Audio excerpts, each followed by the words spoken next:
When Dean stepped out of the cave, the fog was thicker, as if the air had been folded and folded until it became memory itself. He could barely tell where the forest began and his thoughts ended.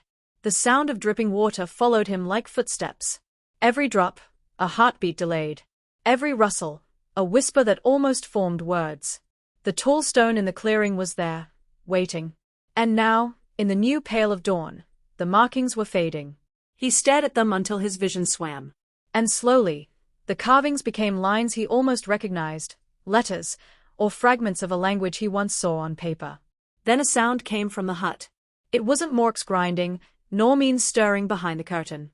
It was the creak of the door, and then, silence again. Dean turned back. His breath fogged before him. He saw her, Mork, standing in the doorway.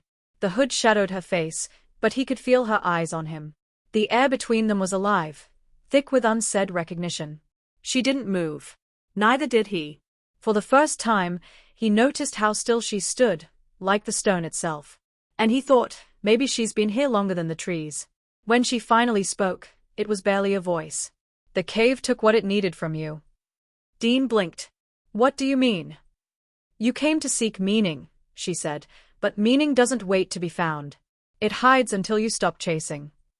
He felt his throat tighten. And now? Mork tilted her head, slightly. Now you must carry what remains, without words. Words lose more than they reveal. Behind her, the curtain stirred. Min's figure appeared, awake, watching. Her eyes were clear but frightened, as if she saw in Dean something that had changed shape overnight.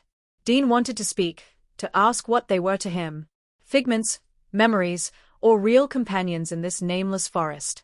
But when he tried, nothing came out. Mork stepped aside from the doorway. It will return, she said, as it always does. What's buried never stays buried, not in the heart, not in the ground. Dean lowered his gaze. He looked back up, but Mork was already walking toward the hearth. The door remained open.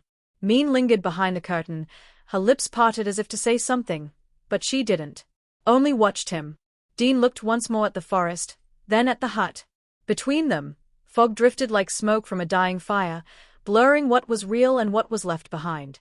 He whispered, barely to himself. Maybe I wasn't lost. Maybe I just stopped where the world wanted me to see.